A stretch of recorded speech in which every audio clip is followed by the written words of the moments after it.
나의 안에 거하라. 나는 내 하나님이니 모든 환난 가운데 너를 지키는 자라. 두려워하지 말라. 내가 널 도와주리니 놀라지 말라. 내 손 잡아주리라. 나의 안에 거하라. 나는 내 하나님이니 모든 환난 가운데 너를 지키는 자라. 두려워하지 말라. 내가 널 도와주리니 놀라지 말라. 내 손 잡아주리라. 내가 너를 지명하여 불렀나니 너는 내 것이라. 내 것이라. 너의 하나님이라. 내가 너를 보배롭고 존귀하게 여기노라. 너를 사랑하는 내 여호와라.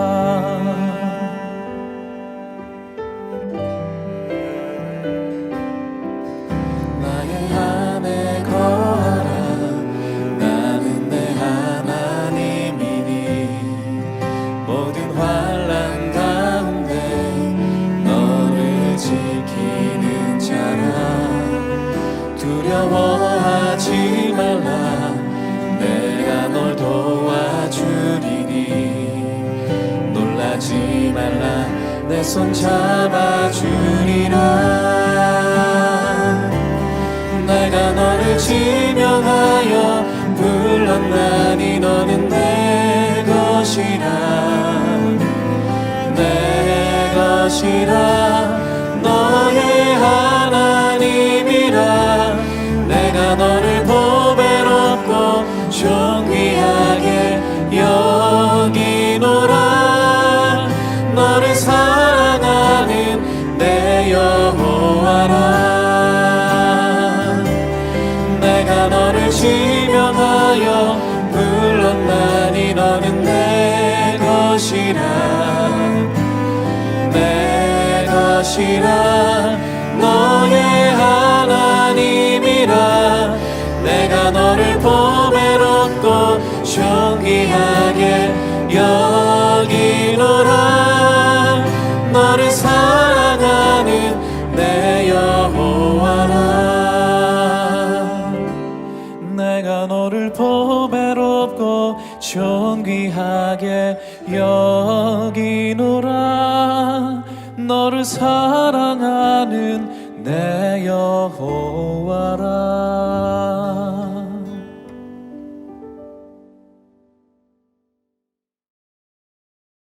살아계신 하나님, 말씀 앞에 나아갑니다. 들을 귀를 주시고 말씀을 따라 살아갈 수 있는 힘과 능력과 용기도 주옵소서. 예수님의 이름으로 기도드리옵나이다. 아멘. 할렐루야. 오늘은 사무엘하 1장에서 13장까지의 말씀입니다. 사무엘상하는 한 권의 내용이지만 이것을 분량상 두 권으로 나뉘었다라고 여러분 알고 계시죠?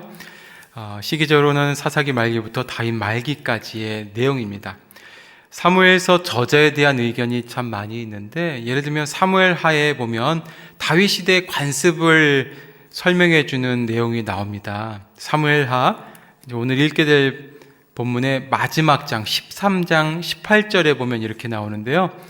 그러자 그 종은 다말을 밖으로 내보내고 문을 닫아 걸었습니다. 그때 다말은 왕의 공주들이 입는 색동옷을 입고 있었습니다.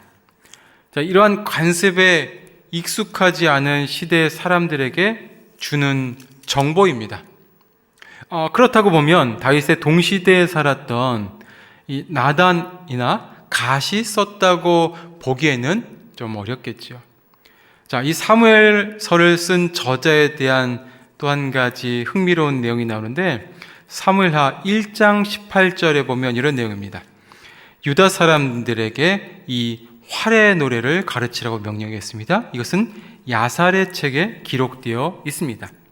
그러니까 다윗 시대의 역사를 기록했던 사람이 있었고 그런 사관들의 책을 모아둔 곳이 있었다라고 볼 수 있는 거죠. 또 사무엘하 8장 16절에도 보면 그때 스루야의 아들 요압은 군사령관이 됐고 아일롯의 아들 여호사밧은 역사를 기록하는 사람이 되었습니다. 자, 그렇다고 보면 어떤 익명의 저자가 이 자료들을 가지고 사무엘서를 썼을 가능성이 높습니다. 자, 사무엘서는 다윗에 대한 전체적인 내용인데 오늘 사무엘하 1장 14절에서 16절 말씀을 제가 읽겠습니다. 다윗이 그에게 말했습니다. 내가 어떻게 감히 내 손으로 하나님께서 기름 부으신 사람을 죽이는 것을 두려워하지 않았느냐. 그러고는 다윗이 자기 부하들 가운데 하나를 불러 가까이 가서 저 사람을 죽여라고 명령했습니다. 그가 그 젊은이를 치자 그 자리에서 죽었습니다. 다윗은 그에게 이렇게 말했습니다. 내 피가 내 머리에 있을 것이다. 내가 내 입으로 내가 여호와께서 기름 부으신 사람을 죽였다고 스스로 죄를 시인했다. 이 사무엘하 1장에서 6장까지 말씀 보면 다윗이 왕으로 등극하는 것을 다루게 됩니다. 그런데 이 초반부에 사울 왕이 죽게 되는 과정을 보여주는데 여기서 중요한 것은 일전에 다윗은 2번이나 사울을 죽일 수 있는 기회가 있었음에도 불구하고 다윗은 기름 부어 세우신 하나님께서 세우신 자를 내가 내 손으로 죽이지 않겠노라고 선택을 합니다. 그리고 사울이 죽게 되자 이를 다윗은 애통해 하는 것을 오늘 말씀을 통해 보게 되죠. 또 한 가지 사무엘하 4장 10절에서 12절까지는 이렇게 말합니다. 좋은 소식이라는 생각에 사울이 죽었다고 내게 말해준 사람을 내가 붙잡아 시글락에서 죽였다. 그것이 바로 그가 전한 소식에 대한 보상이었다. 하물며 죄 없는 사람을 자기 집 침대 위에서 죽게 한 악한 사람들은 어떻겠느냐? 내가 너희 손에서 그의 피값을 구해 너희를 이 땅에서 없애버려야 하지 않겠느냐? 그러고 나서 다윗은 자기 부하들에게 명령해 그를 죽이고 그의 손발을 잘라 헤브론 목가에 매달았습니다. 그리고 이스보셋의 머리를 헤브론에 있는 아므넬의 무덤에 묻어 주었습니다. 여호와께서 기름 부은 자의 죽음에 대해서 애통해하고 있던 다윗을 보았다면 그러면 다윗은 하나님의 기름 부은 자 사울을 왕을 죽인 자를 처형했었습니다. 그리고 또 사울의 남은 아들 이스보셋을 죽인 자에 대해서 어떻게 다윗이 반응하고 있는가도 보게 되는 것입니다. 하나님이 기름 부어 세우신 사울 그리고 그의 아들 다윗은 하나님께서 세우신 자요 하나님의 세우신 자의 아들이라고 믿고 확신했던 거죠. 그러니 그에 대해서 엄격한 처벌을 가하고 있는 걸 볼 수 있습니다. 또한 사울의 군대 장관 아브넬을 암살한 요압에게도 책임을 물어 죽입니다. 사무엘하 3장 28절 29절. 그 후에 다윗이 그 소식을 듣고 말했습니다. 넬의 아들 아브넬의 피에 대해 내 나라와 나는 여호와 앞에서 영원히 죄가 없다. 그 피는 요압의 머리와 그 아버지 온 집안에 돌아갈 것이다. 요압의 집안에는 성병 환자나 나병 환자나 지팡이에 의지할 사람이나 칼로 쓰러지는 사람이나 먹을 것이 없는 사람이 사라지지 않을 것이다. 요나단의 아들 무비보셋에게도 잘 대해줌으로써 다윗이 왕위를 인위적으로 찬탈한 자가 아닌 것을 보여주며 하나님은 하나님께서 다윗을 앉히셨다라는 것을 다윗은 말씀을 통해 보여줍니다. 이렇게 다윗이 왕위에 앉은 이후에 주전 1010년부터 970년까지 40년간 통치를 합니다. 이때 다윗은 수도를 헤브론에서 예루살렘으로 옮기고 여호와의 궤를 예루살렘으로 가져오게 됩니다. 사무엘하의 이 말씀의 하이라이트는 7장입니다. 이 7장의 말씀에 보면 다윗이 하나님의 언약궤를 안치할 하나님의 성전, 그 성전을 내가 지어 언약궤를 안치하겠습니다라는 소망을 말합니다. 그런데 하나님께서는 하나님의 성전인 그 건물을 짓는 것이 아니라 다윗의 집을 세우시겠다라고 엄청난 약속을 해주십니다. 사무엘하 7장 13절에서 16절. 그가 내 이름을 위해 집을 세울 것이고 나는 그 나라의 보좌를 영원히 세워줄 것이다. 나는 그의 아버지가 되고 그는 내 아들이 될 것이다. 그가 잘못을 저지르면 사람이라는 막대기와 인생이라는 채찍으로 그를 징계할 것이다. 그러나 내 사랑은 결코 그를 떠나지 않을 것이다. 내가 내 앞에서 없앤 사울에게서 내 사랑을 거둔 것처럼 하지는 않을 것이다. 내 집과 내 나라가 내 앞에서 영원히 계속될 것이며 내 보좌가 영원히 서 있을 것이다. 아멘. 그리고 17절 말씀에도 보면 나단은 이 모든 계시의 말씀을 다윗에게 그대로 전했습니다. 하나님께서 다윗과 언약을 세우시는 이 모든 과정의 하이라이트, 바로 이 말씀입니다. 다윗 언약은 앞으로 어떻게 전개될 것인가? 이 언약은 단지 솔로몬이라는 후손을 통해서 나타날 것인가? 아니면 더 멀리 오실 다윗의 혈통 메시아 그리스도이실까? 오늘 말씀을 통해 성도님들의 상상력을 발휘해서 기도하며 하나님 앞에 나아가기를 주의 이름으로 축원합니다. 말씀을 읽겠습니다. 사무엘하 1장. 사울이 죽고 난 뒤 다윗은 아말렉 사람들을 물리치고 돌아와 시글락에서 2일째 머무르고 있었습니다. 3일째 되는 날 사울의 진영에서 어떤 사람이 왔는데 그의 옷은 찢어지고 머리에는 먼지를 뒤집어 쓰고 있었습니다.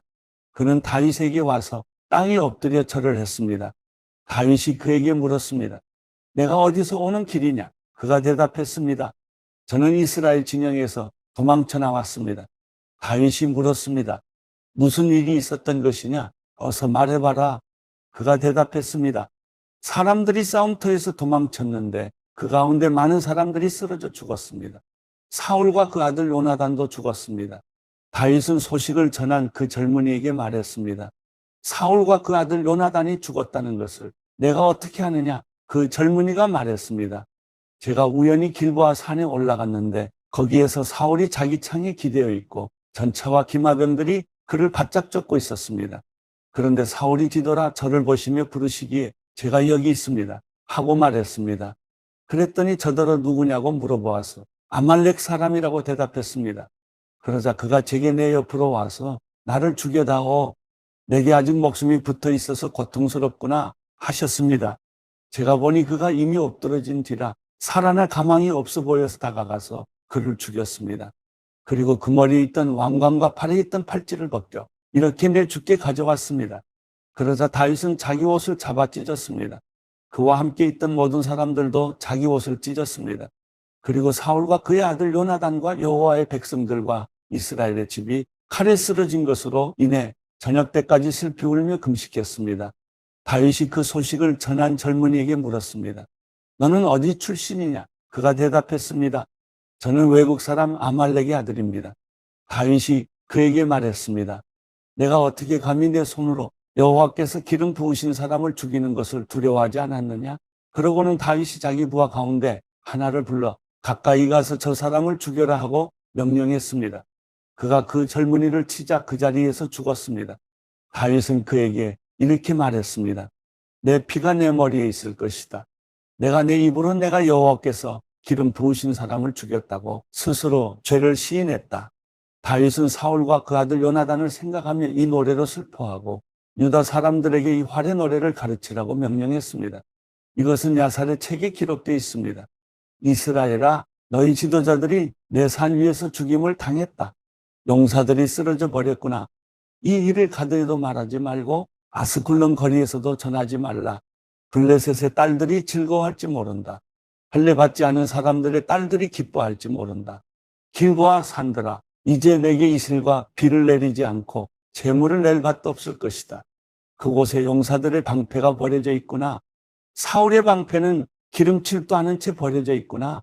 죽임을 당한 사람들의 피에서 용사들의 기름에서 요나단의 활은 결코 되돌아오지 않았고 사울의 칼은 그냥 돌아오지 않았다.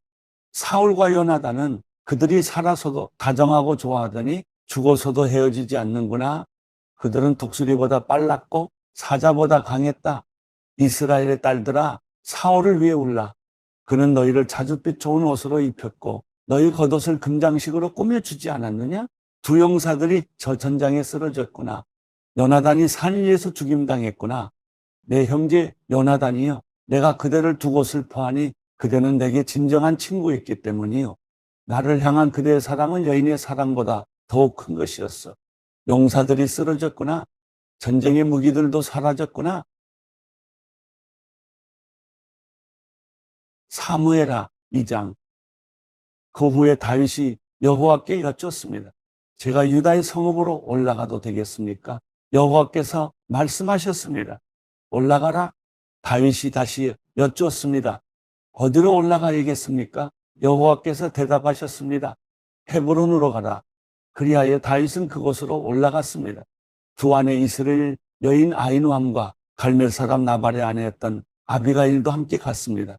다윗은 그와 함께 있던 부하들도 그들의 가족들과 함께 가서 헤브론의 여러 성들에 정착하게 했습니다.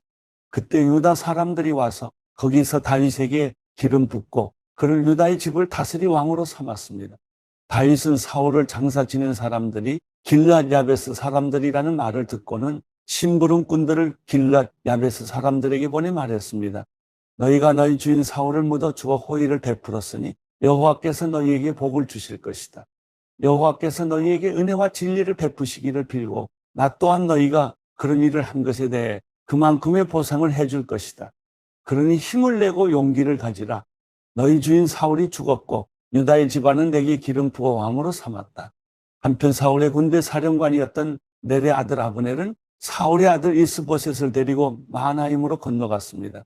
그는 이스보셋을 길앗과 아술과 이스라엘과 에브라임과 베냐민과 온 이스라엘을 다스릴 왕으로 삼았습니다. 사울의 아들 이스보셋은 40세의 왕이 돼 2년 동안 이스라엘을 다스렸습니다. 그러나 유다 집안은 다윗을 따랐습니다. 다윗이 헤브론에서 유다 집안을 다스리는 왕으로 있었던 기간은 7년 6개월이었습니다. 넬의 아들 아브넬과 사울의 아들 이스보셋의 신하들은 마하나임을 떠나 기브온으로 갔습니다. 스루야의 아들 요압과 다윗의 부하들도 나가 기브온 못에서 그들과 마주쳤습니다. 한쪽은 못 뒤쪽에 다른 한쪽은 못 저쪽에 자리 잡았습니다. 그때 아브넬이 요압에게 제안했습니다. 청년들을 뽑아 우리 앞에서 겨루게 하자. 그러자 요압도 좋다. 청년들을 세워 그렇게 해보자 하고 대답했습니다. 그리하여 젊은이들이 일어나 정해진 수대로 나갔습니다. 베냐민 곧 사울의 아들 이스보셋 쪽에서 12명이 나갔고 다윗의 부하들 가운데서 12명이 나갔습니다. 그들은 서로 자기 적수의 머리를 잡고 칼로 그 적수의 옆구리를 찔렀습니다. 그러자 그들은 함께 쓰러졌습니다. 그래서 기브온에 있는 그곳을 헬갓 하수림이라고 부르게 됐습니다. 그날의 싸움은 매우 치열했습니다. 결국 아브넬과 이스라엘 군사들이 다윗의 부하들에게 지고 말았습니다. 스루야의 세 아들 요압과 아비새와 아사엘이 거기 있었는데 아사엘은 들러루같이 발이 빠른 사람이었습니다. 아사엘이 아브넬을 쫓아갔는데 그는 좌우로 한눈 한번 팔지 않고 그를 따라갔습니다. 아브넬이 뒤를 돌아다보고 말했습니다. 아사엘아, 너로구나? 아사엘이 대답했습니다. 그래, 나다. 그러자 아브넬이 그에게 너는 좌우를 돌아보아 젊은 녀석을 하나 잡아무기를 빼앗아라 하고 말했습니다. 그러나 아사엘은 옆을 보지 않고 계속 그에게 따라붙었습니다. 아브넬이 다시 아사엘에게 경고했습니다. 나를 쫓지 말고 돌아가라. 내가 너를 쳐서 땅에 쓰러뜨리게 할 이유가 무엇이냐? 그러면 내가 내 형 요압의 얼굴을 어떻게 보겠느냐? 그래도 아사엘이 물러가지 않자 아브넬은 창 끝으로 아사엘의 배를 찔렀습니다. 창은 그의 등을 꿰뚫었고 그는 거기 쓰러져 그 자리에서 죽었습니다. 그러자 모두가 아사엘이 쓰러져 죽은 곳에 이르러 멈추어 섰습니다. 그러나 요압과 아비새는 아브넬을 계속 뒤쫓았습니다. 그들이 기본 황무지로 가는 길가에 있는 기아 맞은편 암마산에 다다르자 날이 저물었습니다. 베냐민 쪽 군사들은 아브넬 뒤를 에워싸고 무리를 지어 산꼭대기에 섰습니다. 아브넬이 큰 소리로 요압에게 말했습니다.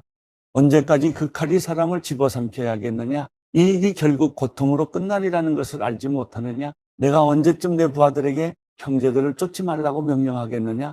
요압이 대답했습니다. 하나님께서 살아 계심을 두고 맹세하는데 내가 이 말을 하지 않았다면 내 군대가 내일 아침까지 형제들을 쫓았을 것이다. 요압이 나팔을 불자 모든 군사들이 다 멈춰 서서 더 이상 이스라엘을 쫓지 않았고 싸우지도 않았습니다. 아브넬과 그의 군사들은 그날 밤 내내 행군에 아라바를 지나 요단강을 건넜고 계속해 비들은 지역을 지나 마하나임으로 갔습니다. 그때 요압이 아브넬을 쫓던 길에서 돌이켜 군사들을 모아보니 다윗의 부하들 가운데 19명과 아사엘이 없어졌습니다. 그러나 다윗의 부하들이 죽인 베냐민과 아브넬의 군사들은 360명이었습니다. 그들은 아사엘을 베들레헴에 있는 그 아버지의 무덤에 묻어 죽었습니다.